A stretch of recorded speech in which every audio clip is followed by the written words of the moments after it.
They tried to make it so that the belief in the conspiracy makes you somehow outside the norm, that you're a kook, that you're a conspiracy buff. They say he's a conspiracy buff. George, they lie their asses off. I know it. And I wrote a little something out, and I want to read it to you because I pulled this paper up from the other room. I have some notes I haven't filed yet. And I said, well, if this comes up, I'd like to be able to say this to Art. So let me just read this to you. Yeah, go ahead. And it goes like this. Do I believe in conspiracies? Nah. Do I believe powerful people would get together and plan for certain outcomes? Nah. Do I believe powerful interests would operate outside the law and maybe even kill people? Nah. Do I believe secret government agencies might feel the need to assassinate a person and cover it up? Nah. I think everything in America is open and clean and above board, and powerful people always play by the rules. That's my thought. Yeah, well, you should have been on my government agent line. Oh. I had a government agent line open earlier. Really? Yeah. My biggest sadness is that I do go to sleep. Not my biggest sadness. Listen to this hyperbole. God, I gotta slap myself. One of my disappointments is that I don't get to hear you every night all the way through, and that I don't get to hear you every night. I do go to sleep a little bit early. Down here in Las Vegas, I do go to sleep late. But I'm usually writing at night and working on my computer. Okay, then listen to me. Tomorrow night. Have you ever heard of Ed Dames? He's a remote viewer. We spent $20 million on a remote viewing program in the government. He was part of that. You've had him on before, haven't you? That's right. They call him Dr. Doom. Okay. And that's for good reason. Because, I'll tell you why. Hold on. We'll do a plug for you when we get back and do a final segment here. You promised me 2 hours, and we're certainly well into that. George Carlin is my guest. We'll be right back. That's right. Tomorrow night, by the way, Ed Dames will be here. Dr. Doom. And they are always wild programs. So if you're into pending disaster, you're going to want to be here tomorrow night. Believe me.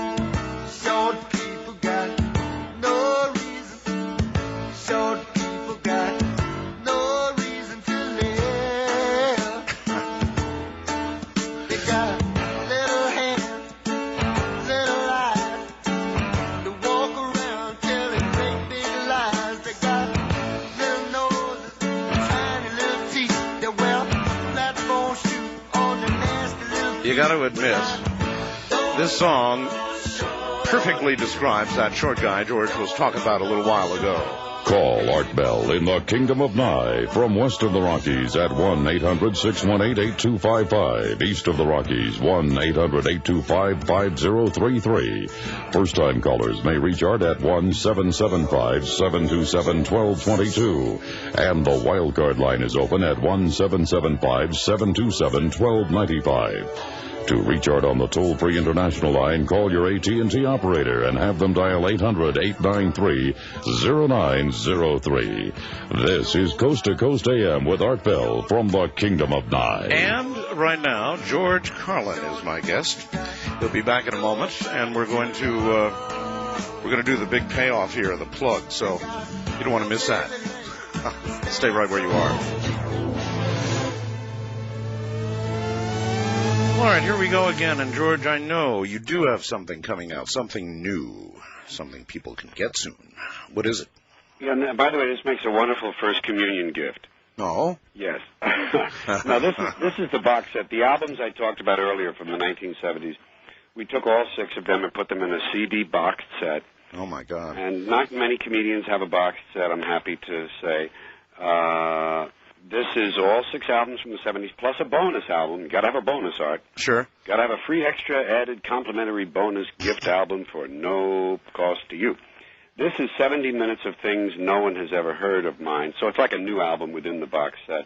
Oh, my. All stuff from that era that didn't make the albums then, because at that time the LPs only accommodated about 45 minutes of spoken word. That's right. So we always had some things I had to leave out, and it always bothered me, but I've taken them all, put them together, put them in the bonus CD. And here's the really interesting part, because, a box set is a fan's purchase. This is not a general consumer item. People don't go spend $80 on a comedian's box set. But if they're fans, if they're really crazed, they care about these things. And in this bonus CD, on it, are some recordings I made as a child. Before tape recorders were very common. In fact, they were only sold in showrooms at the time, not even in consumer stores. I was lucky enough, my mother bought me a tape recorder when I graduated from grammar school in 1951, but it was as big as a Buick art. So you were how old? I was, at that time, 14, just turned 14. So this is material from when you were 14? It's before that. It's when I was 12, because before I had my tape recorder, I had to go to those little booths. Remember those little booths? Yep. In the arcades, you put in a quarter, and for a minute they'd record your voice, and they'd give you a little acetate record. That's right. Oh, yes, I remember. Well, I made 8 of them when I was about 12 years old, and I've kept them all these years, and we put them on this CD.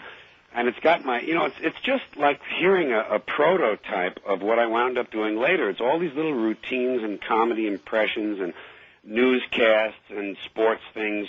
And you can hear my old New York accent. I say, "Good evening, this is George Carlin with the news." And it warms my heart, and I think a fan might be interested in it. There are 6 of those little records on there. Oh, that's neat. Yeah, and so the album, it's just my box set. They don't have to know the name of it. It happens to be called The Little David Years, but asking for it by my name is enough. And I just want people who care about my stuff, because I know those fans exist, to have access to this. And like I say, a wonderful first communion gift. Yeah, right. All right, so these are available like in record stores, Yeah, or is there an 800 number or something? No, they're available. Atlantic Records has been my distributor forever. My label is called Eardrum, but I'm distributed by Atlantic Records, and this is in all the stores. All right. So it's there now. Yes, it Already is. there now. Yeah. That's quite a project. So really, you always knew, or you were always who you are now. You're just sort of a progression of what you were. That's right. When I was 11 years old in 5th grade, they said we wrote little autobiographies. I think 11 is a good year for that. And the last page was, what do you want to be? What about your future? And I still know mine. I still have it, actually. I have the little piece of paper. It says, I want to be an actor, comedian, impersonator, disc jockey, radio announcer, or trumpet player. I always knew what I wanted, and I planned my life when I was about 14 or 15. I planned how I would go about it. I'd become a disc jockey, and then that would get me into comedy. Is that what you did? You mean, did I follow the plan? Yeah, in other words, did you become a disc jockey? Yes, I got into disc jockeying when I was 19. I was in the Air Force down in Shreveport, Louisiana. I was on the number 1 station in a 9-station market. I had a 52 share, Art. 52 share. A 52 share in a 9-station market. That's really incredible. And I was 19 years old. It was a daytime station, 1,000 watts. It was called KJOE, KJO in Shreveport. And being a daytime station, we had to get our listeners back again every morning, They wander away at night. That's right. So it was a good station, and I had a very lucky childhood. I got to plan my own life and live it out, and I consider myself a very lucky man.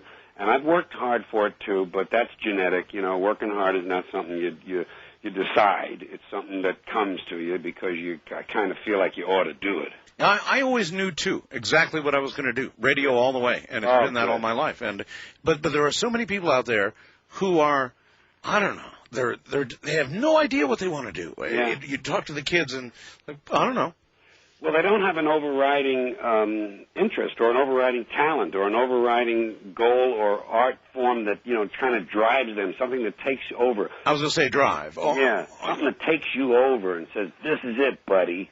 It actually, it's almost like it's a drive that's almost more than drive. It's a madness almost. Yeah, I think it has a lot to do with genetics. I mean, I honestly think...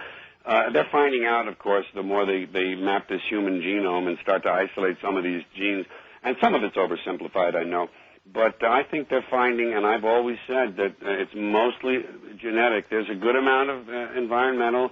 I mean, there's a lot of nurture, but boy, nature is really in charge. How old do you say you were? I'm now 62. I'll be 63 in May. You know, I have the world's experts at longevity on the program, doctors, and they are telling me, honestly, if you can hang on